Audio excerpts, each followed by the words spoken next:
அடியே ஒரு தூக்கம் போட்டு நெடுநாள் தான் ஆனது. கிளியே பசும்பாலும் தேனும் வெறுப்பாகி போனது.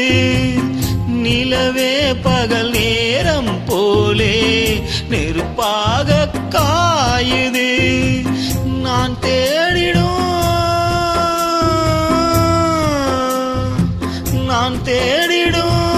ராசாத்தியே, நீ போவதாயே மாத்தியே. வா வா கண்ணே இதோ அழைக்கிறேன். துள்ளி எழுந்தது பாட்டு, சின்ன குயில் இசை கேட்டு சந்த வரிகளை போட்டு சொல்லிக் கொடுத்தது காற்று. உறவோடுதான் அத